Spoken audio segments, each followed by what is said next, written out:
구두 약속만 믿고 3년 일했는데 퇴직금은 안녕하세요. 버딩미. 당신이 판사라면? 입니다. 오늘은 정말 많은 분들이 공감하실 이야기를 가져왔습니다. 3년이라는 시간 성실하게 일했는데 퇴직금은커녕 넌 직원도 아니었어 라는 말을 들어야 했던 한 청년의 이야기입니다.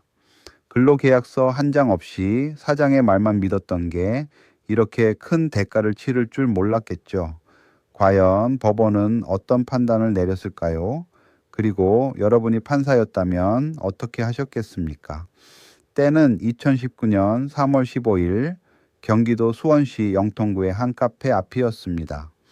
29살 김민수 씨는 설레는 마음으로 첫 출근을 앞두고 있었어요. 카페 사장 박영진 씨, 당시 47살이었는데요. 환하게 웃으며 악수를 건넸습니다.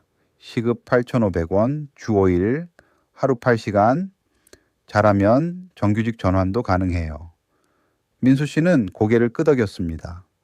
근로계약서 얘기는 나오지 않았어요. 나중에 쓰면 되지 뭐. 박 사장의 그 한마디에 민수 씨는 그냥 넘어가 버렸습니다. 첫 달 월급 178만 원이 정확히 25일에 들어왔습니다. 에스프레소 머신을 익히고 단골 손님 이름을 외우고 3개월이 지나자 박 사장은 이렇게 말했어요. 이제 너 없으면 가게가 안 돌아가. 민수 씨는 뿌듯했습니다. 계약서는 없었지만 매달 통장에 찍히는 숫자가 그 믿음을 대신해 줬죠. 2020년 초 코로나19가 터졌습니다. 손님이 반으로 줄었고 월급은 늦어졌어요.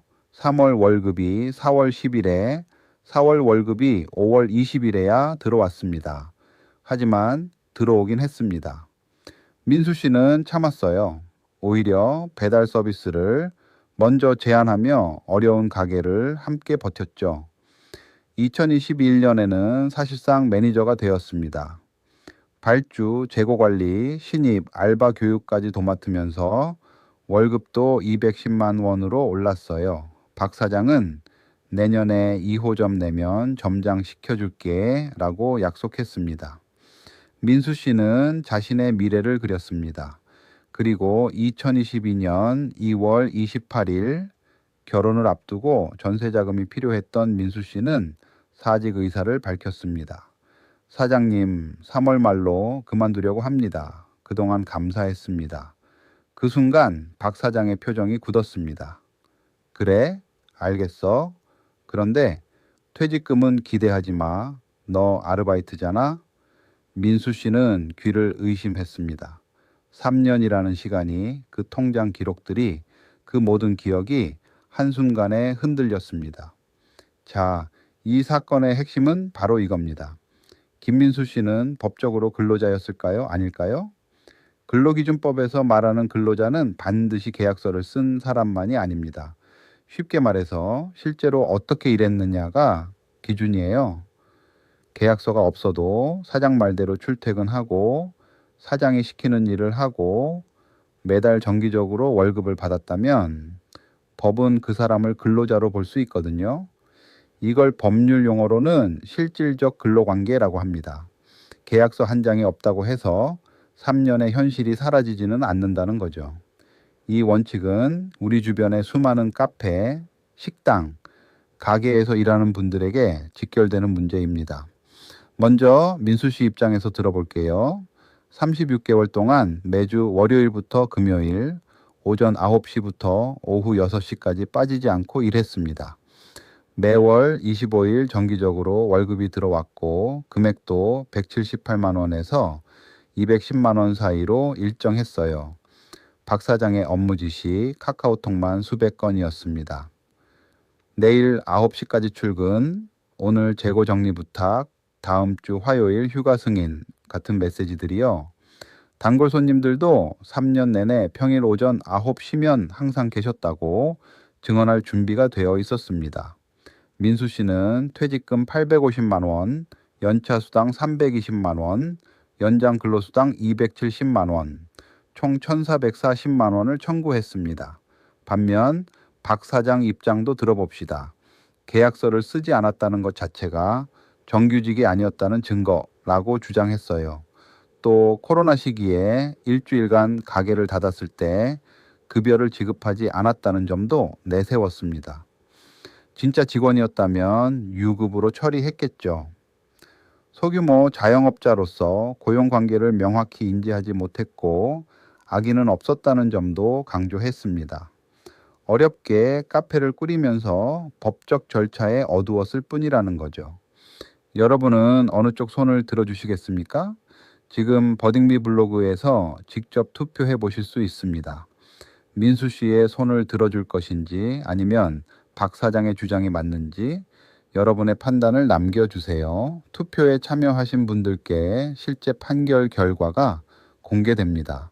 과연 법원의 판단은 여러분의 생각과 같을까요? 다를까요? 긴장되시죠? 그럼 지금 바로 공개합니다.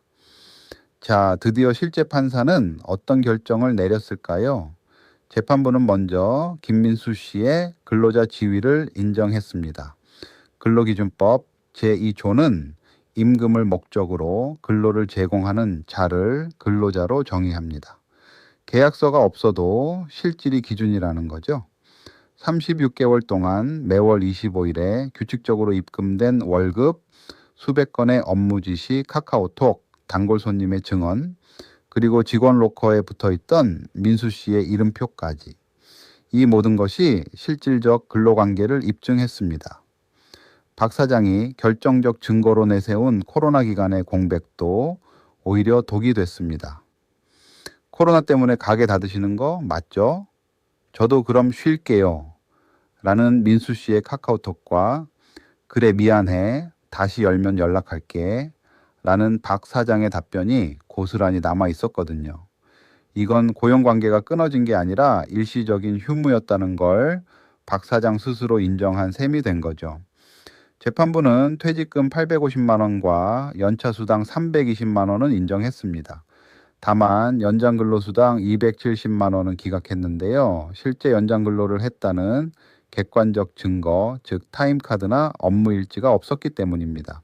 최종 판결은 원고 일부 승소, 피고 박경진 씨는 민수 씨에게 1,170만 원을 지급하라는 것이었습니다. 그렇다면 이 판례가 우리에게 주는 교훈은 뭘까요? 첫째, 근로계약서는 반드시 받아두셔야 합니다. 법적으로 사장은 근로계약서를 써줄 의무가 있어요. 안 써준다면 거절 의사를 밝히거나 최소한 카카오톡이나 문자로 근무 조건을 확인해 두세요. 이런 디지털 기록들이 법정에서 계약서 못지않은 위력을 발휘합니다. 둘째, 업무와 관련된 모든 대화 기록을 지우지 마세요. 출퇴근 시간, 휴가 승인, 업무 지시, 메시지들이 훗날 여러분의 근로자 지위를 증명해주는 핵심 증거가 됩니다. 셋째, 퇴직금은 1년 이상 일한 모든 근로자에게 법적으로 보장됩니다. 아르바이트든 계약직이든 상관없어요. 계약서가 없어도 실질적으로 근로자라면 받을 권리가 있습니다. 알아두면 반드시 도움이 됩니다. 당신이라면 어떤 판결을 내리셨을까요? 오늘 이야기가 도움이 되셨다면 버딩미를 구독하고 주변에도 공유해 주세요.